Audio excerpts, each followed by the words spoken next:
il y a des millions de personnes, en particulier en situation de vulnérabilité économique, qui tournent toute leur vie en travaillant comme un hamster dans sa roue, tu vois.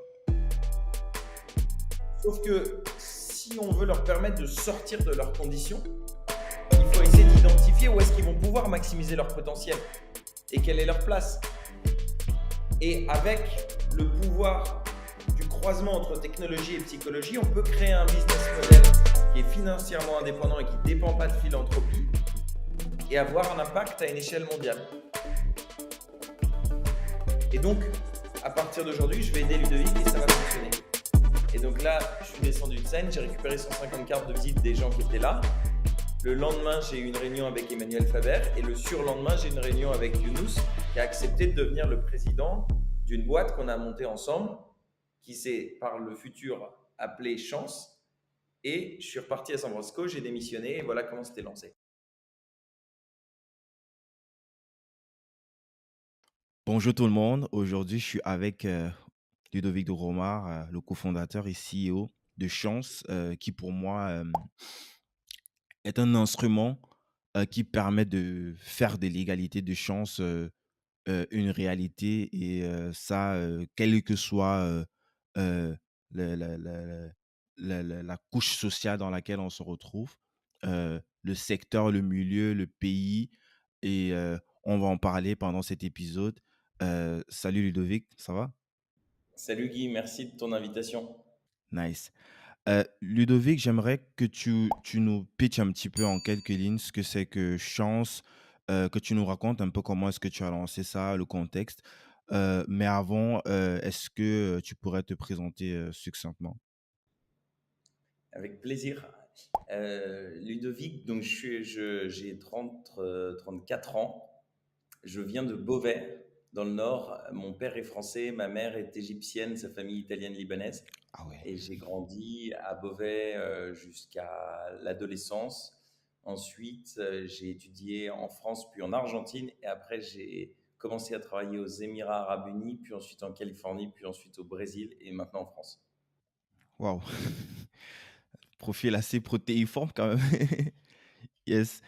Et du coup, tu peux nous donner un petit peu le contexte de Chance. Déjà, tu peux nous pitcher Chance en quelques lignes. Qu'est-ce que c'est Chance? Et ensuite, comment est-ce que tu Bien lances ça? sûr. Chance, c'est né, et tu vois, c'est ce qui m'anime, ce que j'ai envie de faire de ma vie, c'est d'essayer de contribuer à l'amélioration de l'égalité des chances et de la mobilité sociale. Mhm. Et si tu prends un pays comme la France, aujourd'hui, si tu fais partie des 25% des Français et des Françaises aux salaires les moins élevés, il va falloir en moyenne 6 générations à ta descendance pour passer au-dessus du salaire médian. Et 6 générations, c'est 2 siècles. Tu vois, et pour te donner un point de comparaison, au Danemark, c'est 2, en Espagne, c'est 4. Donc en gros, il n'y a pas de mobilité sociale statistiquement en France. Et donc, la théorie d'impact de chance, c'est de dire l'engagement au travail, le fait de vibrer dans ton travail, est une condition qui est nécessaire pour performer au travail. Et performer au travail, une condition nécessaire pour la mobilité professionnelle, pour être promu et accéder à la mobilité sociale. Et donc, le meilleur truc qu'on puisse faire, le meilleur levier qu'on puisse activer pour essayer de contribuer à l'amélioration de la mobilité sociale et l'égalité des chances, c'est de permettre l'engagement au travail de toutes et tous, en particulier des 25% des Français et Françaises aux salaires les moins élevés.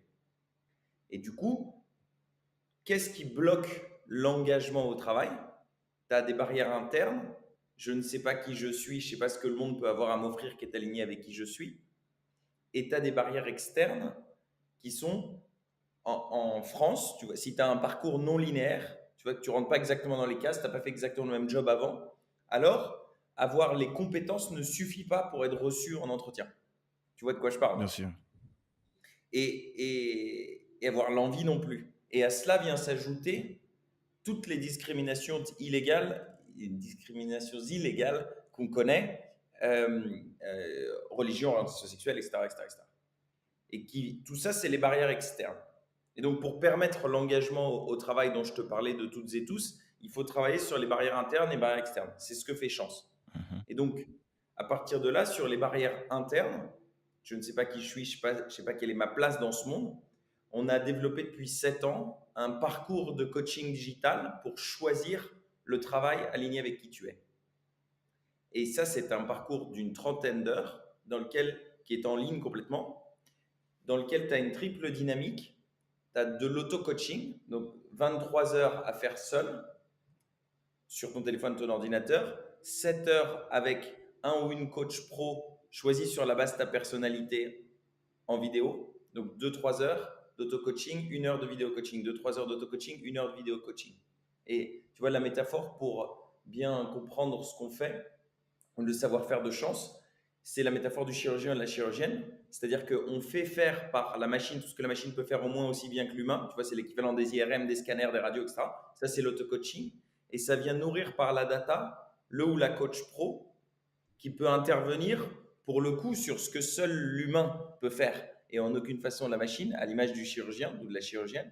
C'est-à-dire venir travailler sur un blocage psychologique, venir travailler sur une croyance limitante, venir travailler sur une peur, etc. C'est comme ça que tu as ce dialogue entre homme et machine pour essayer d'accompagner au mieux tout un chacun. Et la troisième dynamique, c'est la communauté. Et c'est ce qui est en train de se développer à vitesse grand V. C'est-à-dire que dans ton parcours de 30 heures qui se fait en gros en 3 mois, tu es en contact, tu vas avoir l'intervention de 13 personnes externes. Il y en a 5 qui sont ce qu'on appelle mon cercle. C'est un sorte de board personnel de ta vie personnelle passée ou professionnelle passée qui vont te faire un retour en 360 sur toi et puis qui vont t'accompagner tout au long. Et puis, 8 personnes de la communauté chance qui, quand tu vas explorer des pistes de travaux particuliers, vont venir t'apporter de l'information granulaire. Pardon, je suis Mhm. un peu en train d'allonger. Tu m'as demandé en quelques lignes, je Non, suis non, en non, train de t'en c'est faire. hyper intéressant d'avoir cette visibilité 360 du parcours. J'allais y revenir de toutes les façons, donc c'est important que tu mentionnes ça. Euh, on va revenir sur comment est-ce que tu lances ça, en tout cas le contexte, vu que je ne sais pas si c'est quelque chose auquel toi-même tu étais confronté, le fait de savoir peut-être qui tu es, ou qu'est-ce que tu veux vraiment faire, et puis mais avant, j'aimerais que tu nous dises un petit peu, heu, pourquoi est-ce que déjà ce nom de domaine, chance, comment est-ce que l'idée te vient, tu vois? Parce que moi je trouve que c'est tellement parlant, ça veut tout dire en fait, que déjà c'était libre ou tu as dû, l'acheter, hyper cher? C'était libre. Ah Il y ouais! avait chance.com qui est un site chinois qui fait pas du tout la même chose. Et en fait, c'était il y a 4-5 ans, quelque chose comme ça. Mmh. Et à ce moment-là, il était 2 heures du mat. On s'est rendu compte que c'était libre. On a acheté tous les domaines qui ressemblaient à Chance et on a foncé, quoi. Ah, Et après, vous avez pas pris que le point .co? il n'y avait pas .fr, on a pris Chance App, on a pris un peu n'importe quoi pour te dire la vérité. C'est-à-dire qu'on OK. a pris Chance avec un 3 à la fin, c'est-à-dire le E retourné. On a acheté chanceapp.org, on a acheté tout ce qu'on pouvait acheter, on l'a acheté, ce qui était un peu con. Ça coûtait rien du tout. Mmh. Mais in fine, aujourd'hui, on a 2 domaines qui sont intéressants, c'est chance.co et chance.social. Ah ouais, ah Et ça on c'est était fort. sur chance.social, mais en fait, c'est pas du tout habituel comme nom de domaine, et du coup, les gens n'arrivent pas à comprendre que c'est un site internet. Ils se disent que c'est autre chose, ils disent c'est chance.social. Et c'est Point quoi quoi. la suite? Ouais, ils se disent que c'est un sous-domaine, il manque un point .com peut-être à la fin? Exactement. Exactement. Et du coup, on est revenu sur le chance.co sans M. Ah d'accord, nice. Donc, dis-nous comment dans quel contexte est-ce que tu lances ça? D'où tu déjà tu bossé un petit peu, ou après tes études directement tu t'es lancé dans une aventure entrepreneuriale? J'ai bossé, mon premier boulot, c'était d'aller lancer une usine de fabrication de bouteilles aux Émirats Arabes Unis. Waouh! Et donc, j'étais en charge de toute la partie non technique. Donc, c'était à Ras Al Khaimah, qui est un des 7 Émirats arabes au nord de Dubaï, à 1 heure au nord de Dubaï. Mmh.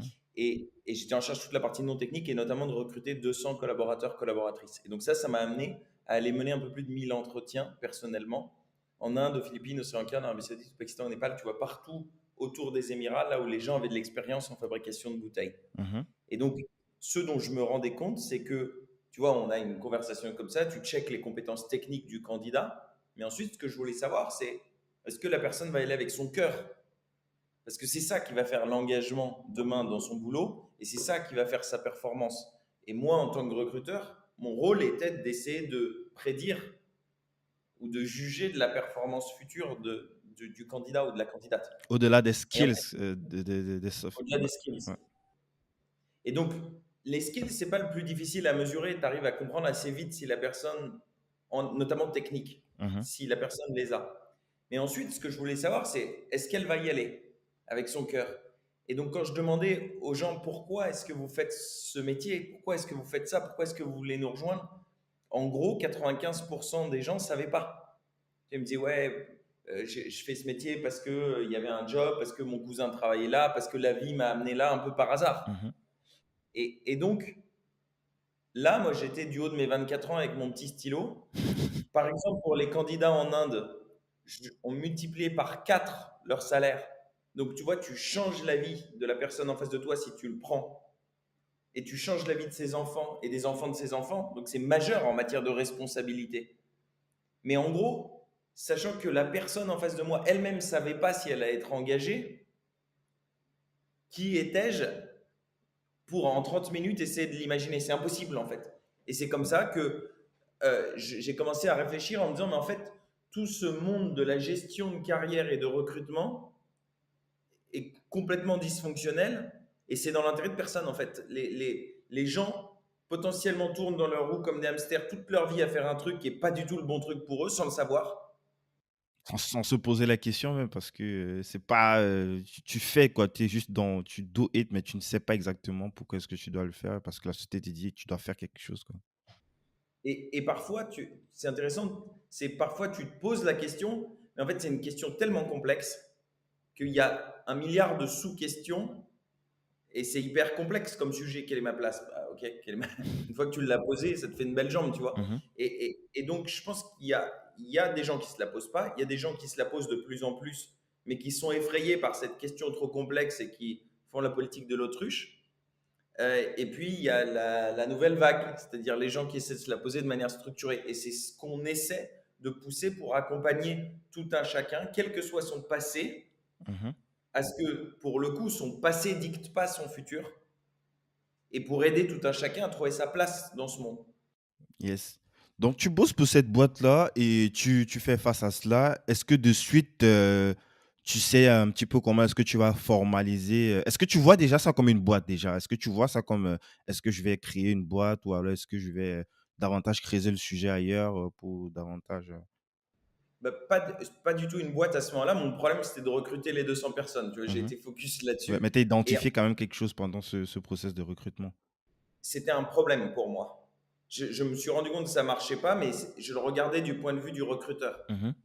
Et ensuite, on a fini par recruter tout le monde. J'ai été transféré pour être CEO de la filiale d'Amérique du Nord à San Francisco, tu vois, à Napa, qui est Napa Valley, qui est la vallée du vin au nord de San Francisco. Mhm. Et j'ai repris des études de psycho pour faire un master de psycho appliqué le soir et le week-end là-bas pendant un an.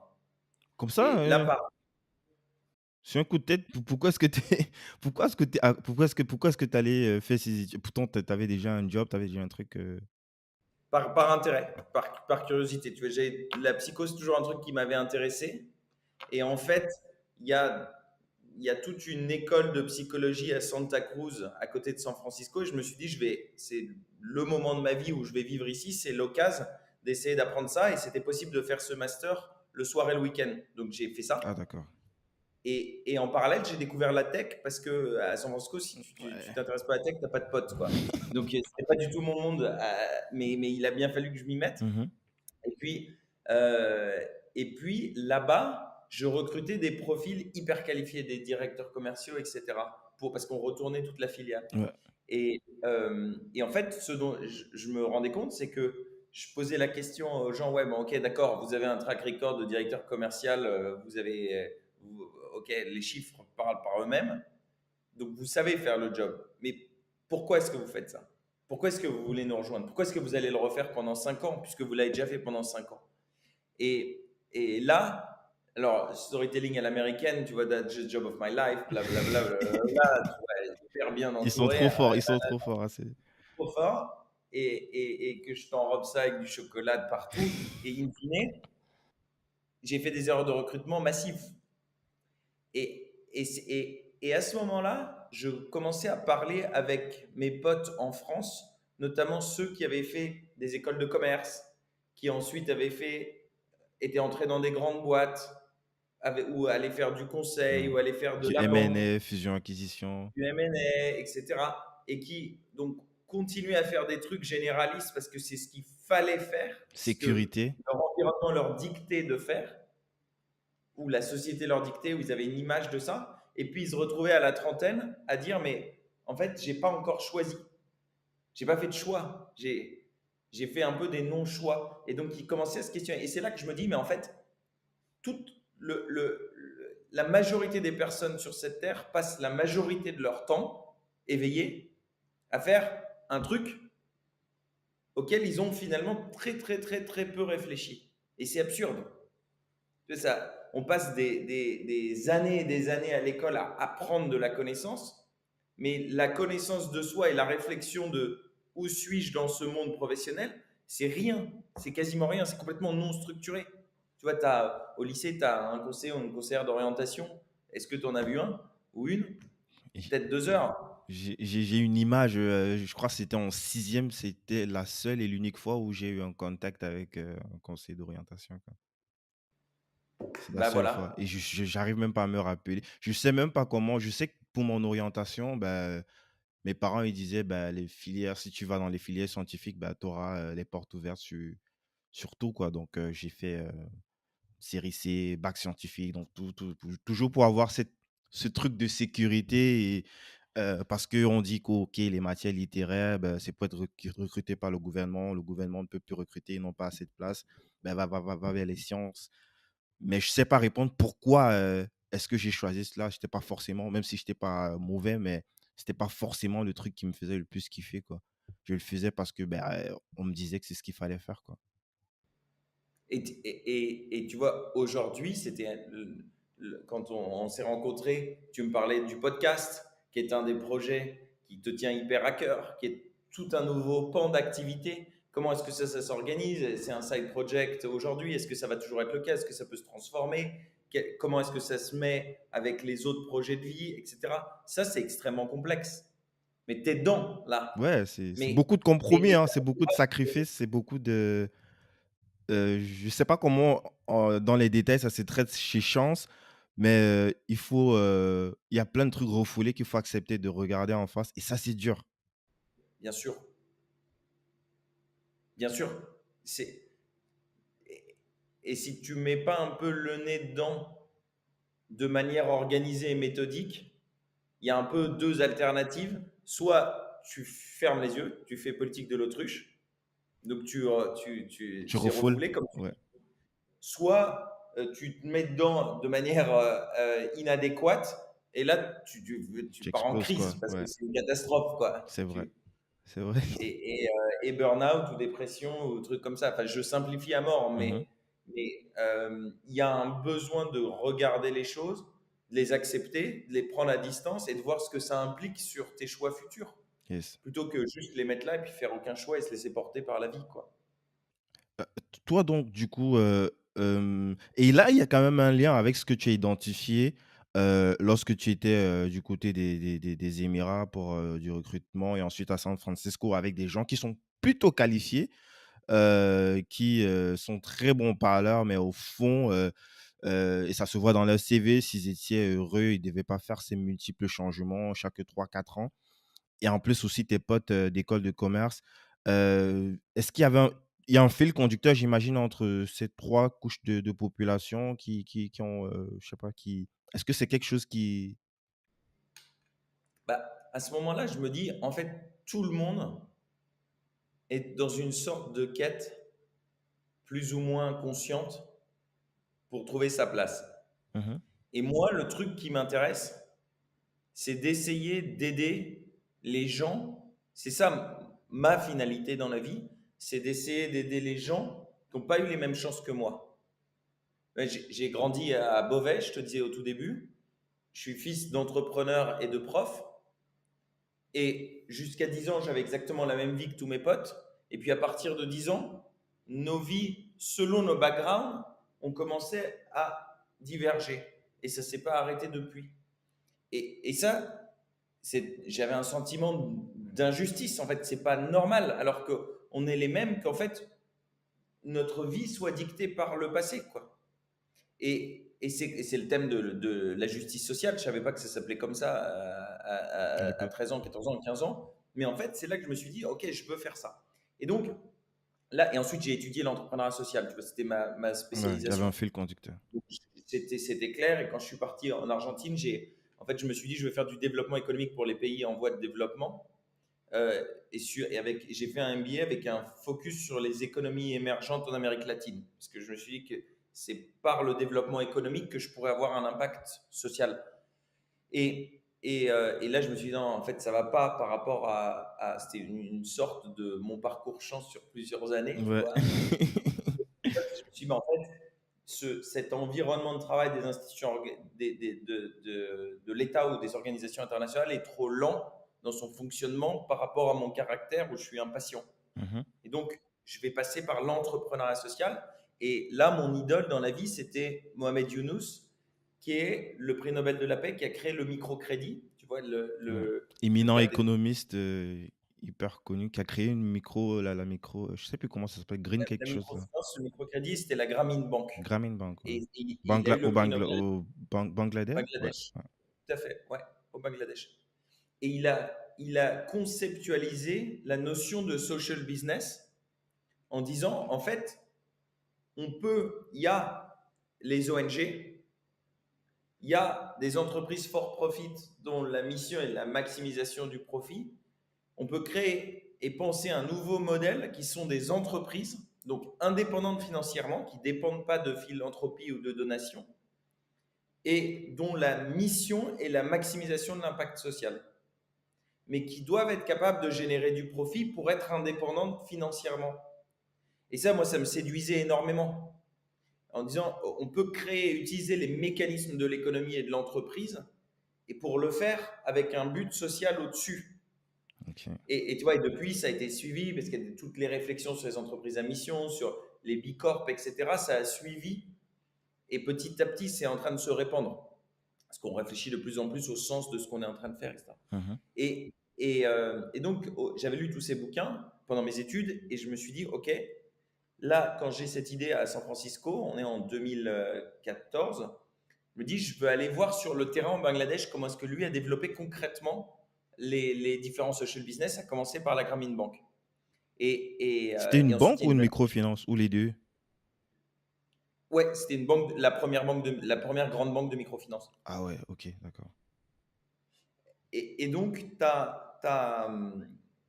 et il a ensuite lancé une joint venture avec Danone pour faire des yaourts pour les enfants avec une qualité nutritive hyper forte et à un coût très bas. Avec Veolia, de la désalinisation de l'eau pour pouvoir Avoir de avoir l'eau de l'eau potable. potable, etc. Et donc, je suis allé là-bas faire un voyage d'études de 2-3 semaines. Et puis, à la fin des 2-3 semaines, il y avait la journée mondiale du social business, qui sont 2000 personnes qui viennent du monde entier pour parler de ce sujet à une conférence. Et donc, euh, la veille de cette conférence, Younous avait invité quelques délégations internationales à un dîner de gala. Et moi, j'étais pas tout à fait invité, mais je me suis quand même démerdé pour entrer. Et tu vois, Comment tu fais? Tu t'es faufilé ou t'as... tu te faufiles dans cet hôtel, et là, j'entre dans la salle, et tu vois, dans le monde du social, les gens ne sont pas particulièrement fringués, donc j'arrive avec une chemise en jean et un pantalon vert. Et donc, j'entre dans la salle, les femmes avaient de longues robes noires, les hommes avaient des vestes limite nœudables. Je me dis, merde, Ludo, t'es complètement à Ça côté de se la voyait plaque. direct que t'étais un intrus, quoi. Et j'avais 30 ans de moins que la moyenne des gens, donc c'était flagrant. Mais bon, et le trafic est tel, je sais pas si t'es déjà allé au Bangladesh ou pas? Non, mais j'imagine, c'est comme en Inde. Comme en Inde, voilà, tu mets 1 heure pour faire 2 kilomètres, quoi. Donc, impossible de retourner à l'hôtel pour une veste. Donc, je reste là, je me tourne vers mon voisin de droite. Bonsoir, monsieur, vous venez d'où? Il me dit, je viens du Kazakhstan. Ah, génial, moi, je viens de France. Et qu'est-ce que vous faites au Kazakhstan? Il me dit, je suis ministre de l'économie. Ah, génial, je suis Ludo, ministre de rien du tout. Et tu avais comme ça des gens, des gouvernements, Nations Unies, grandes entreprises, grandes fondations. Et puis, finalement, Younous arrive. C'est la première fois que je vois mon idole, tu vois, arriver. J'étais comme un gosse en face du Père Noël. Et il monte sur scène, tout le monde va s'asseoir, je vais m'asseoir au fond. Et puis, il nous fait un speech super charismatique de 20 minutes, à l'issue de quoi il nous dit, écoutez, au Bangladesh, il est super impoli de commencer à dîner avant l'arrivée de tous les convives. Or, la délégation de Hong Kong est bloquée sur le trajet entre l'aéroport et l'hôtel. Et donc, il demande à ses collaborateurs, collaboratrices, est-ce qu'il y a quelqu'un dans cette salle qui voudrait expliquer quelque chose aux 200 personnes qui sont venues exprès pour la conférence du lendemain, tu vois. Mhm. Et comme personne ne bougeait, je me suis dit, Ludos, pour toi. Je me suis levé du fond de la salle avec ma chemise en jean, je me suis mis à courir entre les tables de gala et j'arrive en bas de la scène. Et là, Younous, qui est un mec super souriant, ouvre de grands yeux en disant, c'est qui ce petit jeune là qui débarque? Et je vois au deuxième rang Emmanuel Faber, qui était le patron de, enfin qui n'était pas encore le patron de Danone, mais qui est devenu le patron de Danone, Mhm. qui était déjà une des figures en France de la réflexion de comment est-ce que l'économie peut avoir un impact positif sur la société. Et donc là, je me dis, ok, Ludo, là, tu as ton idole, là, tu as le mec avec qui tu voudrais parler en France de ton idée, te foire pas. C'était les 5 secondes les plus longues de ma vie, donc je monte tout doucement les marches. Puis j'arrive à côté de Younous. J'avais pas l'air méchant, donc ils me prêtent le micro et je leur dis bah, bonsoir à tous. Je m'appelle Ludovic, je suis français, j'ai 27 ans. Et si je suis au Bangladesh ce soir, c'est parce qu'il y a quelqu'un dans cette salle qui a écrit un bouquin qui m'a beaucoup inspiré. Et je laisse une pause, parce que dans la salle, ils avaient tous écrit 3 4 bouquins Ouais, c'était chacun, tous des rockstars dans leur pays. tous des rockstars. Et donc je dis Emmanuel Faber, et ensuite je pitch l'idée de chance qui s'appelait pas chance pendant 15 minutes, soit quasiment la durée du discours de Younous d'avant. Mhm. Et il me Waouh. laisse Ils parler. t'ont laissé. Ok. Il m'a laissé parler. Et, et, euh, et tu vois que j'ai pas beaucoup gagné en esprit de synthèse depuis, et puis j'empêche les personnes de m'interrompre quand je parle, tu vois. Et donc, à la fin, Younous me prend dans les bras et dit, vous voyez, c'est exactement ça ma vision du social business. Il y a des millions de personnes, en particulier en situation de vulnérabilité économique, qui tournent toute leur vie en travaillant comme un hamster dans sa roue, tu vois. Mhm. Sauf que si on veut leur permettre de sortir de leurs conditions, il faut essayer d'identifier où est-ce qu'ils vont pouvoir maximiser leur potentiel et quelle est leur place.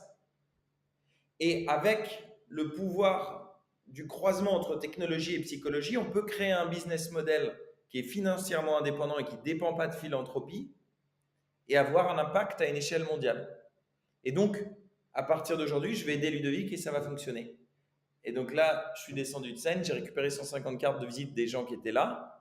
Le lendemain, j'ai eu une réunion avec Emmanuel Faber et le surlendemain, j'ai une réunion avec Younous qui a accepté de devenir le président d'une boîte qu'on a montée ensemble, qui s'est par le futur appelée Chance.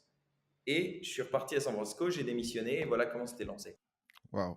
Et lui, du coup, il est actionnaire chez Chance.co en tant que Il président. n'est pas actionnaire, il est président. Ok. Sans action. Il détient aucune action d'aucune société dans le monde. Ah, j'imagine que c'est pour des raisons de conflit d'intérêts vu la position qu'il a. Exactement. Ok. C'est pour ça qu'il détient aucune action. Ben, ça reste quand Nulle même part. intéressant dans son branding d'avoir.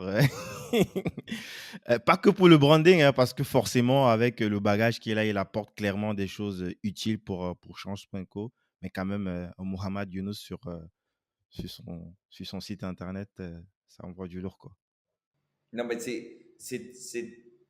c'était en particulier dans tout le démarrage de Chance fantastique. Au moins pour avoir des rendez-vous, je sais pas, avec des grands décideurs, s'il voit quand même que tu es backé par Mohamed Younous, je crois qu'il aura plus tendance à au moins t'écouter que de dire bon, écoute, petite Tout jeune à là. fait. Exactement. Et c'est pour ça que, surtout quand tu n'as rien fait, qu'en fait c'est que des idées au démarrage, Mhm. et que à part tu vends des idées, tu n'as pas de société, tu n'as pas d'activité, tu n'as rien.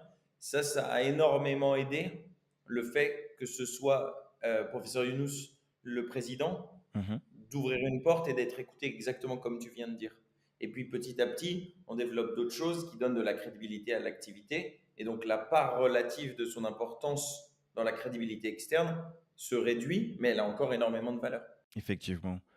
C'est vrai que dans un épisode, j'en ai parlé ici avec Alexandre Paszczewski, je sais pas si tu connais de Talentsoft, donc qui a été revendu De à nom, mais CG. je ne le connais pas personnellement. Yes, donc on a beaucoup parlé des métiers qui allaient qui allait disparaître ou du moins se faire remplacer à cause en tout cas, avec l'intelligence artificielle, le machine learning, il y aura une grosse transformation. Et moi, j'aimerais un petit peu, pas forcément opposer cela avec chance. Heu, Tu conviens avec moi quand même qu'il y a plein de métiers aujourd'hui qui sont, hem, pas forcément valorisés, en tout cas qui sont pas hyper sexy et qui, généralement sont faits par, une certaine strate de la population, par obligation, je dirais pour la plupart du temps. Moi, j'aimerais un petit peu est-ce que c'est quelque chose que toi tu as pensé, ces gens qui sont vraiment limite paramétrés juste, je sais pas si je vais dire paramétrés, mais en tout cas qui sont, conditionnés juste pour ce type de métier-là, mais qui sont quand même amenés à disparaître. Il faut bien que, je sais pas si tu vois ce que je veux dire? Très bien, ouais. Et donc ta Ma question, question, c'est, le parcours chance vis-à-vis de ces métiers qui sont amenés à disparaître ou à être transformés. Est-ce que c'est quelque chose qui a été pensé dans le parcours? Ou alors qu'est-ce que ça représente ces métiers-là pour un parcours chance? Est-ce que quelqu'un aujourd'hui peut suivre un parcours chance et se retrouver à la plonge, par exemple? Ou alors j'exagère un peu, mais en l'occurrence, la plonge, je pense pas que ça disparaisse complètement, mais en tout cas en ça peut se fait, ouais, vas-y. on définit, la réponse est oui, parfaitement, on accompagne tout type de public, un, et deux, on travaille sur trois choses: l'alignement d'une personne avec un travail, donc avec ses aspirations profondes; deux, la faisabilité, donc c'est les compétences et la transférabilité de ces compétences; Mmh. et trois, ce qu'on appelle le réalisme, qui est à quel point est-ce un métier, un travail, je vais t'en parler dans une seconde, Mmh. porteur sur le marché du territoire ou des territoires sur lesquels tu veux exercer. Donc, le sujet du futur du travail dont tu parles, est-ce que c'est des métiers qui vont disparaître ou pas, c'est ce troisième aspect du marché en fait. Est-ce que Yes. c'est un marché haussier ou un marché baissier? Et donc, est-ce que c'est réaliste ou ça n'est pas réaliste? Mais je vais revenir sur comment est-ce qu'on définit un travail. Tu vois, on a tendance dans le monde à dire, ouais, c'est la combinaison métier-secteur. Et on pense que c'est des conneries de ça. Ou je suis provoque exprès Mmh. et je suis même fier, ce qui n'est pas pour le coup nécessaire. Mais on pense que c'est simpliste. Et on a redéfini un travail par quatre piliers. Un travail égale métier, donc c'est les activités que tu réalises. Deux, finalité, c'est qu'est-ce que tu sers par ton activité professionnelle, quel est le sens. Trois, ton environnement de travail. Est-ce que tu es dans un environnement hyper perfectionniste? Est-ce que tu es dans un environnement qui donne beaucoup d'autonomie? Est-ce que tu es très cadré? Est-ce que c'est très hiérarchique, etc. Et quatre, les impératifs de vie qui sont financiers, géographiques et horaires. Financier, il faut que je gagne tant pour pouvoir rembourser mon emprunt, ou bien j'ai X enfants à charge. Mmh. Deux, il faut que je suis séparé de mon ex. Si je veux voir mes enfants, il faut que je sois sur tel bassin. Mmh. Et trois, horaire, il faut que tel jour à telle heure, je sois sorti pour récupérer mes enfants, par exemple, à la Yes. crèche. Mmh. Donc ça, c'est les quatre piliers qui définissent un travail. Donc, travail égale métier, plus finalité, plus environnement de travail, plus impératif de vie. Yes. Et donc, pour travailler pour l'orientation d'une personne, d'un talent, ce qu'on appelle un talent, on va travailler les quatre piliers pour définir quel est un travail qui va être aligné, faisable, avec ses compétences, qu'est-ce qui est transférable, qu'est-ce qu'il peut apprendre et comment il peut l'apprendre, et réaliste, c'est-à-dire est-ce que c'est un marché porteur selon le territoire ou pas, et quel est le risque que tu prends en ce sens. Yes. Combien ça coûte un parcours chance? Combien ça coûte de suivre tout ce parcours? C'est quelque chose de standard ou le prix il est adapté en fonction de la complexité du parcours de la personne? Tu vois, on vend chance en B2C, donc à destination des individus, Mmh. qui est à 1 350 € et qui est éligible au CPF. Tu Mmh. vois, le CPF, Ouais, c'est un truc chaque purement, année, français si je ne me trompe pas.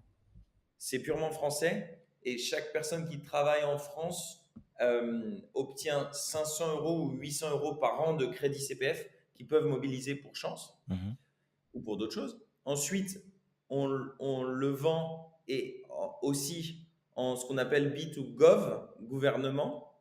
Ah, Donc, tu ok. vois, on a des contrats avec les régions, la région Hauts-de-France, la région Normandie. On vient d'avoir hier la région PACA, la région l'Occitanie, qui en fait achètent des parcours chance pour les demandeurs d'emploi et demandeuses d'emploi du territoire.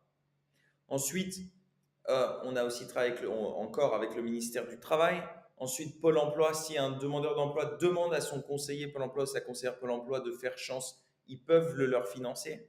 Okay, donc tout Ah, ça, c'est Gov. c'est super intéressant. Ensuite, on a le B2B, c'est-à-dire qu'une entreprise peut choisir d'aider ses collaborateurs et collaboratrices à leur orientation professionnelle. Qu'est-ce que je vais faire après? Est-ce que je vais faire de la mobilité interne? Au-delà de juste faire le même job puis essayer d'être le poste de ton manager ou de ta manager, ça c'est une croissance verticale. Il y a des croissances horizontales, il y a des croissances de biais. Ça nécessite une orientation. Donc mobilité interne Mais ils ou n'ont pas peur, mobilité. les entreprises, parce qu'à l'issue du parcours, ça peut être, bah, il faut que je quitte cette boîte parce que je suis pas fait. Et c'est possible que tu quittes la boîte, mais la personne, elle n'a pas attendu l'entreprise pour réfléchir à son futur et à potentiellement quitter la boîte. Tu vois, elle est capable de réfléchir par elle-même, elle est capable de faire Et chance peut-être c'est aussi. même sain pour les 2 parties. Exactement. Et ça s'organise, si c'est le cas, plutôt que la politique de l'autruche. Ouais. Donc, mieux vaut qu'une personne parte pour de bonnes raisons et qu'on organise sa transition, plutôt qu'une personne parte pour de mauvaises raisons parce qu'elle n'a pas réfléchi de la bonne des façons. Mmh. Tu vois ce que je veux Et dire? de façon brutale en plus. Et de façon brutale, et allez, je plaque tout, je me casse, quoi. Yes.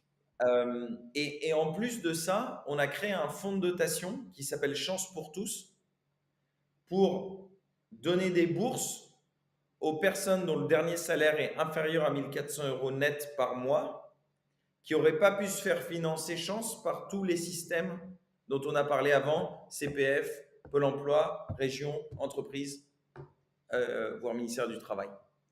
Et Ok. comment Donc est-ce en qu'ils gros, si tu veux postulent vraiment ces faire Chance, profils-là? Là, c'est des profils vraiment peut-être qu'ils n'ont pas pu, dans les précédents jobs, cotiser assez d'argent dans la CPF pour se faire financer. exactement. Exactement. Ou plus jeune, tu vois. Si tu as de fait une seule année de Ouais, c'est pas travail. assez, quoi. Exactement. Et donc, et là, tu vois, pour te donner un ordre de grande, qui est-ce que Chance accompagne? On accompagne des personnes de 16 à 65 ans, 65 ans? ouais, jusqu'à la retraite, quoi, en gros. Pouah, OK. Tu as 70% de femmes, tu as une médiane qui est à 36 ans, et tu as vraiment tout type d'âge. Tu as, grosso modo, je sais pas le chiffre exact, mais un tiers à Paris, deux tiers pas à Paris, majoritairement en France, mais il y a aussi des francophones qui sont hors de France, Mmh. en Europe et ailleurs, mais c'est très majoritairement en France aujourd'hui. Et le background socio-économique, tu vois, le niveau de salaire, tu as 25%, et ça c'est dans nos statuts, qui ont un dernier salaire inférieur à 1 400 € net. Tu as, ça c'est pas dans nos statuts, mais c'est un fait, Mmh. 25% au-dessus de 3 000 € et 50% entre les deux. Donc, tu vois, tu as une représentativité de l'ensemble de la population avec une surpondération chez des cadres et une surpondération chez des publics plus vulnérables économiquement. Et toute la philosophie, c'est de dire, on fait le système d'orientation professionnelle le plus avancé au monde. La preuve, il est désirable par une élite qui a accès à tout et qui choisit Chance comme le meilleur système, et on le rend accessible à tout le monde. C'est pas un truc low cost. Mmh. On fait ce qui se fait de mieux et on s'assure de le rendre accessible. C'est une logique de premium accessible. Bah, c'est super intéressant tout ça. Hem, tu peux me parler rapidement aussi de l'appel solidaire qui a été lancé, il y a quelque temps? C'est ce qu'il y a derrière moi Ouais. là. Bien sûr, tu vois, au début de notre conversation, je te disais, l'engagement, il y a les barrières internes, il y a les barrières externes. Les barrières internes, on les adresse par le parcours. Mais une fois que tu te souviens de ton projet de travail donc métier, finalité, environnement de travail Mhm, et impératif de vie, qui est certifié après l'ensemble de ce parcours de 3 mois mhm. en distanciel. Encore faut-il que tu puisses entrer dans cette fonction. Ouais. Sauf que si tu as un parcours non linéaire et que tu n'as pas fait exactement le même job avant, comme on disait tout à l'heure, tu ne vas pas être nécessairement reçu en entretien. Et donc, le 31 janvier de cette année, on a lancé un appel avec une centaine de personnalités françaises euh, à ouvrir son carnet d'adresses et ouvrir cette porte qui autrement aurait été bloquée pour les talents qui ont fait chance. Et en fait, ça a été très, très, très fortement suivi sur LinkedIn, où on a démarré avec une centaine de personnes, on a terminé avec 2500, dont 4 ministres, dont des dirigeants de toutes les plus grandes boîtes françaises, des podcasteurs, des podcasteuses, des journalistes, des artistes, etc., qui se sont mobilisés en disant, si Chance certifie que même si cette personne a un parcours non linéaire, c'est le bon projet professionnel pour elle, alors moi, je vais donner ce petit coup de pouce et lui présenter la bonne personne qui pourra tout changer.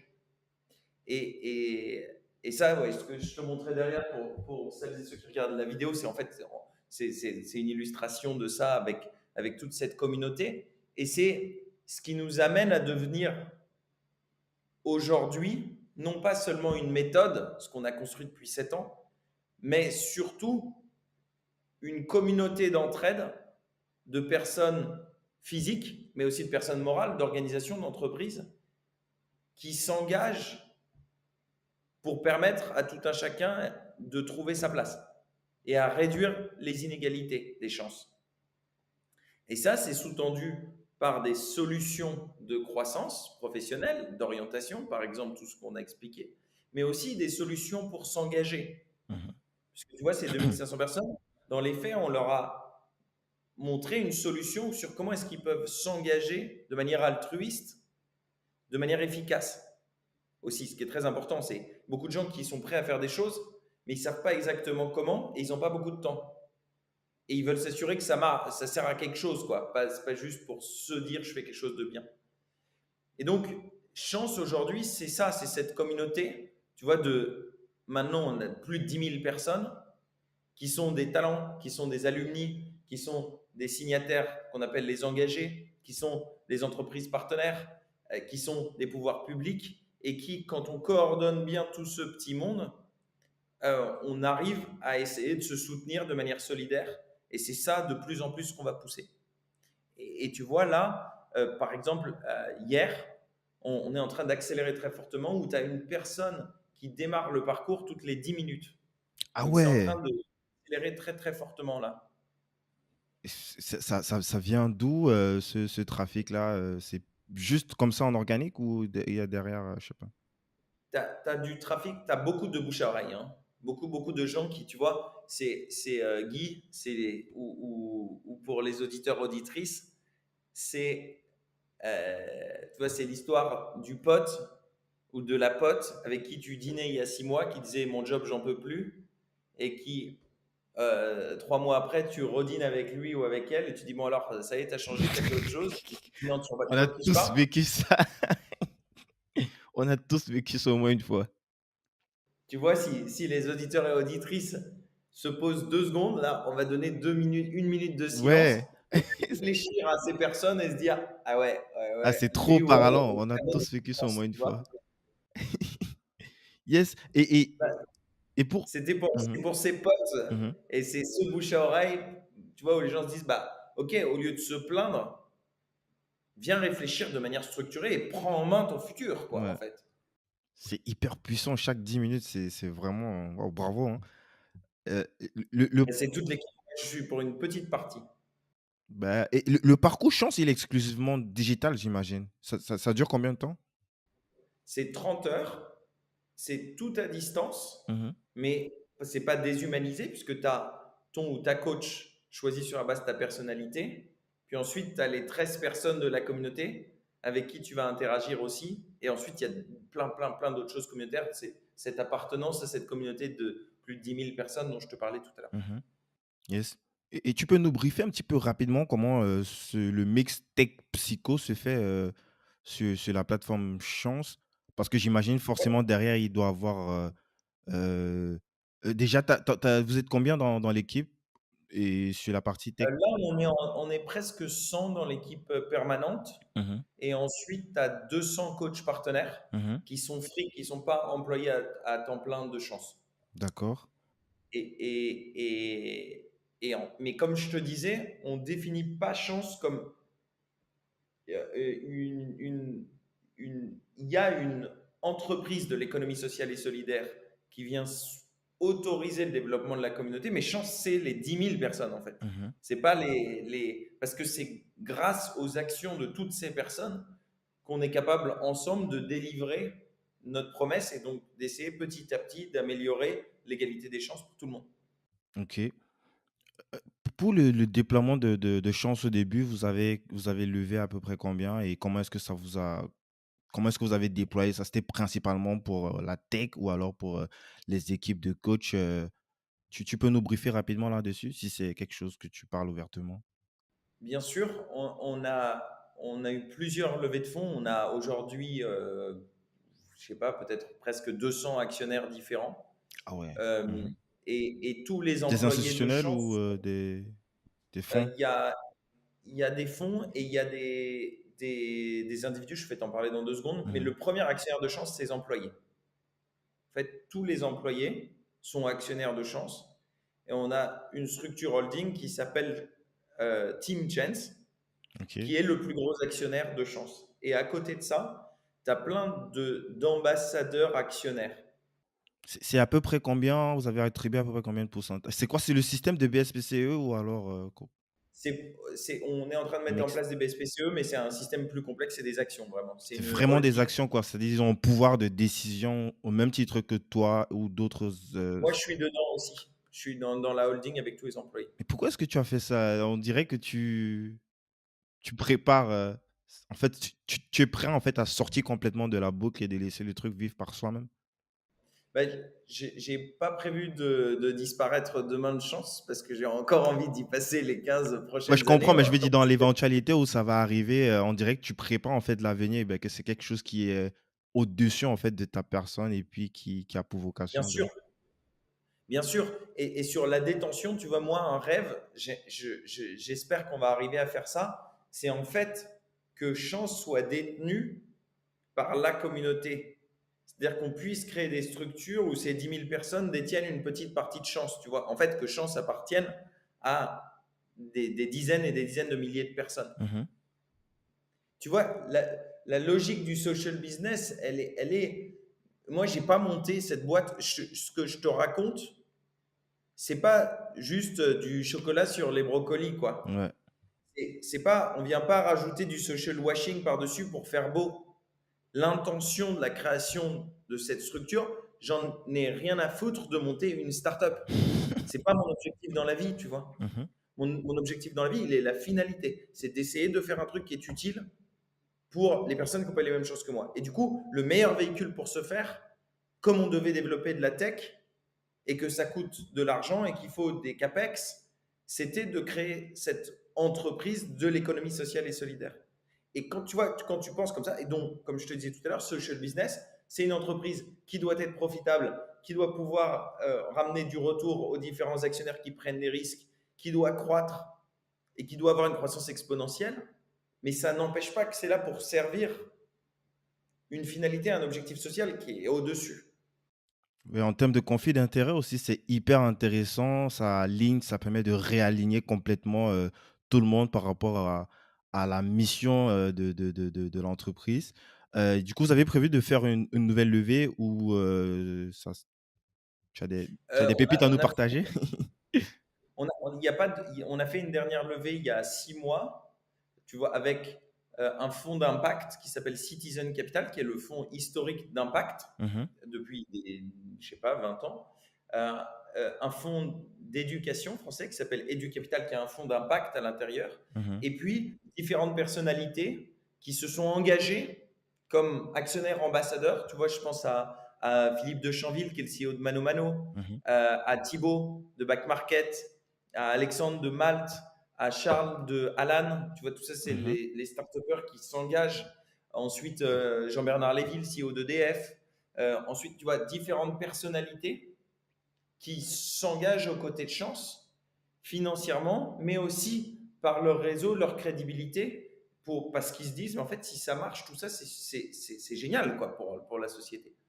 Euh, et donc, on va continuer cette philosophie d'avoir de plus en plus de personnes qui sont membres de cette communauté avec différentes casquettes. Un jour, tes talents, tu vois, Mhm. mais demain, tu vas être employeur, après-demain, ou en même temps, tu vas ouvrir une porte à quelqu'un d'autre.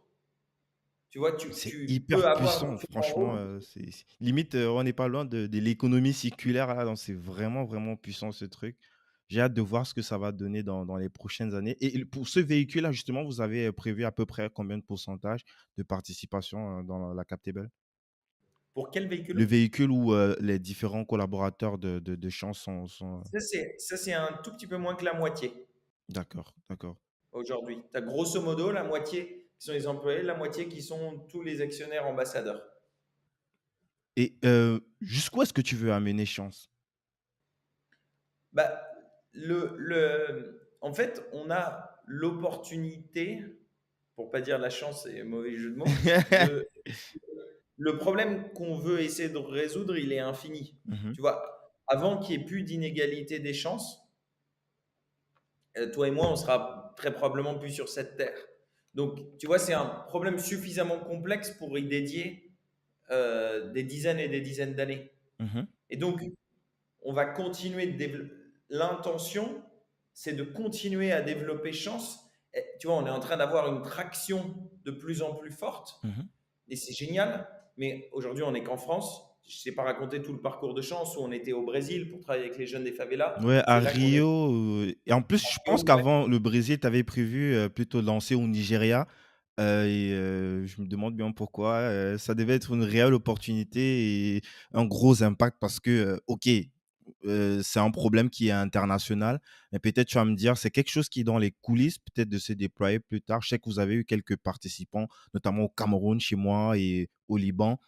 Est-ce que c'est quelque chose que vous comptez réitérer peut-être dans les années à venir, donner l'opportunité aux autres pays émergents de pouvoir profiter de cette technologie psychotechno, je ne sais pas comment je peux appeler ça. Ben, Psytech, on a appelé ça la Psytech. Ok. Bien sûr, bien sûr. D'abord, tu vois, quand en 2018, on a changé toute la stratégie de Chance. On était 60 dans la boîte, donc 40 au Brésil, 20 en France. Mhm, Moi, j'étais basé au Brésil. Et je fais un pivot stratégique très fort et on a dû licencier 80% de la boîte. Et moi, j'ai fait un burn-out à ce moment-là. Et on a déplacé le siège de Rio à Paris. Et on a tout remonté à 10 depuis Station F, depuis l'incubateur de Facebook, à partir de mi-2018. Et on a tout reconstruit, Chance, comme ça.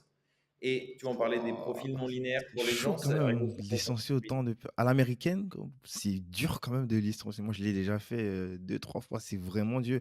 Autant de personnes, comment est-ce que tu as. Ou tu as délégué? Tu as licencié toi-même? J'ai tout fait. Pas, surtout pas. Il faut assumer. Et en fait, ce que j'ai promis à l'équipe brésilienne au moment où j'ai dû annoncer ça en pleurs, c'est que on, si tout le boulot et les efforts qu'ils ont fait pour Chance, pour pouvoir essayer de contribuer au développement des personnes plus vulnérables économiquement, en particulier dans les favelas, dans leur pays, eh ben, un, le fait de réduire la taille de la boîte pour pivoter, c'était en 2018 la seule voie pour sauver l'action de Chance. Un. Et deux, je me suis engagé à ce qu'on retourne au Brésil pour que en fait tout ce qu'on a fait et tout ce qu'ils ont fait serve aussi les Brésiliens à nouveau. Donc on va y retourner, c'est sûr et certain. Mhm, L'action c'est quand, mais on va y retourner. Et donc et ensuite tu parlais de l'Afrique francophone en particulier, puisque mhm. aujourd'hui Chance est en français. Par le passé on était en portugais et en français. Il y a la question de l'adaptation à l'anglais pour le lancement pour les US, l'Angleterre ou autre. Mais évidemment qu'aujourd'hui, il y a des personnes francophones qui ne sont pas en France et pas en Europe. On parlait ponctuellement du Cameroun, du Liban, où je sais qu'il y a eu des talents qui venaient du Cameroun ou du Liban, mais il y en a probablement d'autres et je ne sais pas parce que tu vois, on est à 8 000 à 9 000 personnes. Mhm. Donc évidemment, je ne connais pas tous les parcours. Mais on peut et on veut essayer de développer des partenariats. Tu vois, un souhait que j'aimerais beaucoup, c'est essayer d'avoir des partenariats avec des organisations internationales, en particulier l'AFD, qui pourraient nous aider Mhm. Ils pour sont très acheter présents au certains Cameroun. parcours Ouais. très présents au Cameroun. D'ailleurs, on va reparler après, si tu veux, Mhm. après le podcast, de voir si on peut réfléchir ensemble par rapport au Cameroun, si on peut essayer de faire un lancement ou des expérimentations Mhm. de chance là-bas. On rediscute de ça après. Bien sûr. Et on racontera aux auditeurs dans le futur Yes. comment est-ce qu'une discussion dans un podcast peut avoir un impact sur des milliers de personnes quelques années plus tard. Bien évidemment. Bah, je sais que c'est un peu short au niveau du time. Est-ce que tu permets que je te pose des questions de fin rapidement? Ensuite, je te libère. Donc, on va aller très rapidement. C'est quoi les parties les plus difficiles de ton job? Euh, c'est faire fonctionner, euh, il y en a deux, faire fonctionner une équipe qui est diverse. Tu vois, le fait d'avoir, il y a beaucoup de dimensions dans Chance. Tu as l'aspect psychologique, tu as l'aspect technologique. C'est deux mondes extrêmement différents. Mhm. Donc, faire travailler ensemble à toute vitesse, parce qu'on va très vite en recrutant aussi très vite. Il y a la vitesse, la diversité et la pression. Et la nouveauté des nouvelles personnes qui s'intègrent. Donc, faire travailler l'équipe, c'est extrêmement difficile, je Mhm. trouve. On y arrive et je suis super fier de notre équipe, mais c'est difficile, tu vois. Je peux pas te dire que tout roule tout seul et qu'il suffit de mettre un objectif et qu'on s'aligne tous. Il faut travailler, s'écouter, se comprendre, débattre, se respecter, etc. Essayer empathiquement de comprendre quelle est la perspective de l'autre qui vient d'un monde très différent du tien. Mhm. Ça, c'est le premier challenge. Le deuxième, c'est que tu l'as compris, il y a chance, c'est un système en fait et avec différentes parties prenantes, beaucoup de parties prenantes différentes dont on a besoin pour pouvoir réaliser la mission. Donc il y a une complexité là-dedans. Et embrasser cette complexité sans être simpliste, arriver à naviguer dans cette complexité et faire naviguer tout le monde dans cette complexité, c'est un défi également. Yes. Et comment est-ce que toi, tu progresses aujourd'hui? Alors moi, du coup, là, on va sur des. Moi, je travaille sur deux trucs. Je peux te dire de manière très transparente. Mhm. Aujourd'hui, je suis accompagné par une mentor, d'une part, slash coach sur deux défis qui sont les miens. Mhm. Un, je suis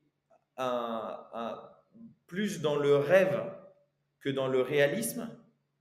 Et donc, il est hyper important de m'assurer que quand il y a une idée ou un plan, il est effectivement réalisable. Et donc, moi, me forcer à vérifier dans les faits la réalisabilité d'un plan. Et deux, comme on travaille en équipe, Mhm. de toujours penser qu'avant de prendre une décision, le confronter avec d'autres personnes qui ont la réalisabilité dans leur caractère. Et donc, tu vois, je travaille beaucoup à me mettre des barrières à moi-même ou mettre des garde-fous quand il y a un projet un peu fou, de s'assurer un peu par moi-même et surtout par d'autres autour que c'est réalisable. Le deuxième, c'est la gestion des émotions, Mhm. où tu vois, il y a beaucoup d'infos qui arrivent. Positives, c'est super, c'est très facile de gérer une émotion positive. Négative, c'est plus difficile. Et donc, de prendre ces émotions et de les mettre à distance. Tu vois, se séparer, ne surtout pas réagir immédiatement à une information négative, la prendre à distance et dire c'est un fait. Ensuite, factuellement, comment est-ce que je vais réagir par rapport à ça? Et le troisième aspect, c'est je suis quelqu'un d'intuitif et, j'aime le côté créatif des choses. Et donc, par rapport à un problème, d'essayer de ne pas tout de suite balancer une solution, mais écouter, notamment quand il y a des personnes qui ne sont pas d'accord avec moi, de manière très empathique et très honnête, ce qu'ils pensent sans biaiser par rapport à ce que je pense, et donc d'avoir une honnêteté intellectuelle dans les décisions. Et tu vois, en tant que dirigeant d'entreprise, tu as un pouvoir de décision.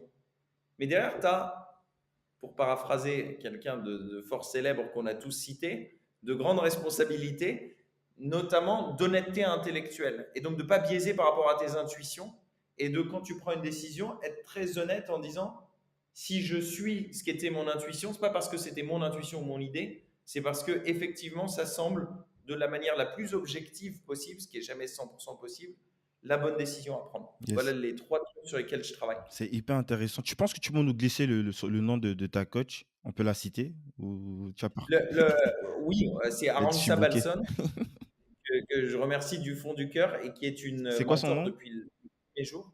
Balson, Balson. Parfait, on passe un coucou. Yes peux-tu nous partager, un de tes plus gros regrets? Euh,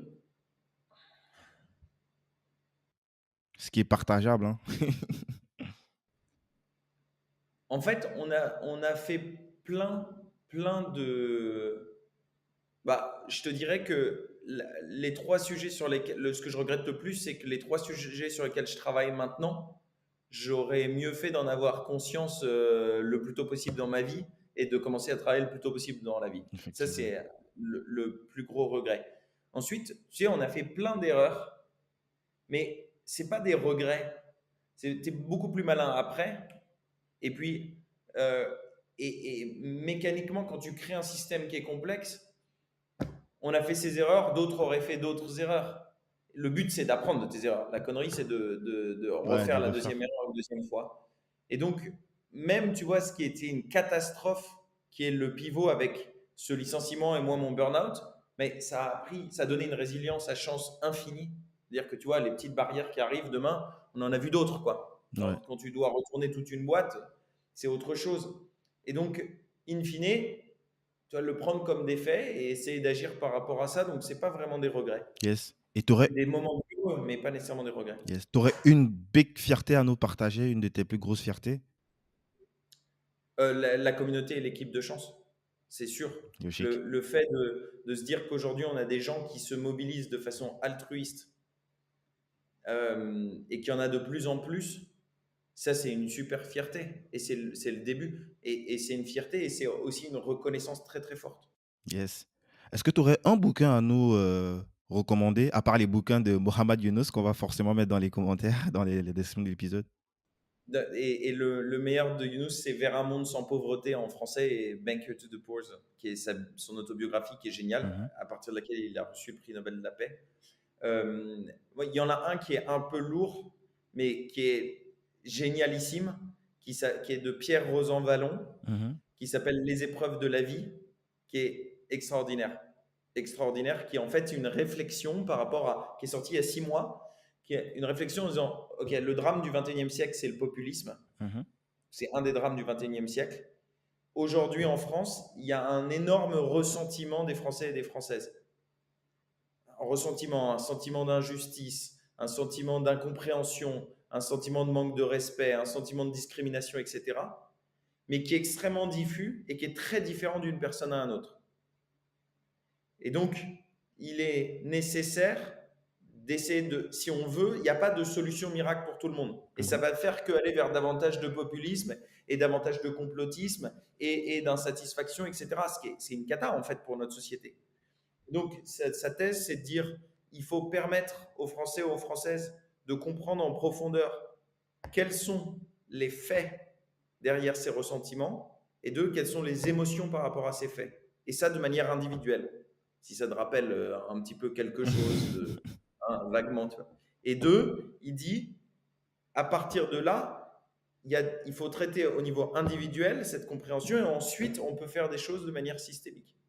Et donc, moi, ça me parle énormément. Je ne l'ai jamais rencontré. J'espère un jour qu'on va pouvoir l'associer à ce qu'on fait parce Mmh. que sa thèse dans son bouquin, c'est très intéressant. C'est une analyse des gilets jaunes, c'est une analyse de tout ce qui se passe et cette évolution des 20 dernières années en France. Et c'est assez extraordinaire. Yes. Donc, je recommande ce bouquin très, très fortement. Est-ce que tu aurais un dernier mot pour, cette génération? Quelque chose d'impérissable, une bouteille à la mer? Oui, réfléchissez à votre utilité. C'est je suis sur cette terre pourquoi, en fait? Au-delà de me regarder le nombril et de me servir à moi-même, je suis là pour quoi? Et du coup, une petite suggestion, c'est de réfléchir avec cette grille qu'on a développée chez Chance, qui est la grille d'utilité sur le sens, qui est, en fait, pour toi, Guy, pour moi, pour un auditeur, une auditrice, on cherche tous du sens. Et la question, c'est que le sens pour chacun de nous quatre est différent. Et donc, on a défini quatre niveaux d'utilité. L'utilité vis-à-vis de deux, trois personnes, qui peuvent être tes enfants, ton conjoint, ta conjointe, ou une personne au travail. Mhm. Donc, premier niveau d'utilité. Deuxième niveau d'utilité, l'utilité vis-à-vis de dizaines de personnes. C'est l'utilité de la manager, du manager, tu vois, qui va sentir ça. Troisième niveau d'utilité, niveau d'utilité pour la société. Quatrième, la planète. Et en fait, si tu n'es pas complètement égoïste, les quatre niveaux d'utilité sont importants pour toi. Sauf que si tu as 10 boules, on va, nous quatre, l'auditrice, l'auditeur, toi et moi, les positionner à différents endroits, selon qui on est et selon le moment de vie aussi, parce qu'on évolue les uns et les autres selon le Effectivement. moment de vie. Et donc, mon petit conseil, cette micro-activité, c'est de se dire sur ces quatre niveaux d'utilité, deux, trois personnes, dizaines de personnes, société et planète, si vous avez 10 points, où est-ce que vous les allouez? Et à partir de cette réflexion, quand vous les avez alloués sur ces quatre niveaux, est-ce que la façon dont vous organisez votre vie permet de servir l'utilité souhaitée? Sinon, réfléchissez à comment est-ce que vous pouvez ajuster ça. Et si oui, c'est génial, foncez et vous faites des trucs extraordinaires pour le monde autour de vous. Nice. On te contacte où, Ludo? On me contacte sur le site de Chance, chance.co, ou sur LinkedIn, Ludovic de Gromard. Parfait, on va mettre les liens en commentaire. Écoute, Ludo, ce podcast s'appelle Débrouillard. C'est quoi pour toi un débrouillard? Un débrouillard, c'est quelqu'un qui euh, accepte ses faiblesses, qui c'est pas quelqu'un qui a pas peur, c'est pas quelqu'un qui doute pas, mais c'est quelqu'un qui accepte sa complexité, la complexité du monde et qui arrive à naviguer de manière optimiste. Et ça, c'est pas que les entrepreneurs, c'est pas, on a tendance, tu vois, à sortir des figures en disant ah ouais, tu vois, à héroïser, en essayer de trouver des figures de proue. Mais en fait, tu vois, chance, la réussite de chance aujourd'hui, c'est pas moi. C'est évidemment que j'ai fait des trucs et j'ai réussi des trucs et que j'essaie de contribuer et que j'ai contribué, mais c'est tous les jours plein de débrouillardes dans cette communauté qui se bougent et on essaie de rendre les gens et les talents qu'on accompagne débrouillards et donc de les aider à naviguer leur complexité, la complexité du monde. Yes. Écoute, Ludo, je te remercie déjà pour ton temps, pour le partage, pour l'énergie, pour la force. Je te remercie pour chance, même si ta modestie te pousse à dire que ben, c'est un merci à tout le groupe, à tous les collaborateurs, les sympathisants qui travaillent autour de Chance. Merci pour tout ça. Moi, j'ai foi en ce projet et je sais pas pourquoi je le sens hyper, hyper bien pour des pays émergents, des pays comme le mien d'où je suis issu. Et j'ai vraiment hâte de voir ce que ça va donner comme impact et ce rééquilibrage, quoi. Moi, je vois comme il y aura comme une sorte de rééquilibrage, même si c'est d'autres générations après nous qui vont pouvoir porter ces bénéfices-là. Au moins, il y a quelque chose qui est initié. Je te remercie pour tout ça et je te dis à très vite. Mais merci beaucoup de ton invitation, Guy. Et je compte sur toi pour devenir un engagé. Je vais te donner le lien. Et puis, si ça intéresse les auditeurs, auditrices, de s'engager pour ouvrir leur carnet d'adresses aussi pour tous les talents, et ben, ça serait super. Ça marche? T'es Ça, OK pour le signer? volontiers, je m'engage publiquement. À très vite, Ludo. À très vite. Bye bye. Merci de ton invitation.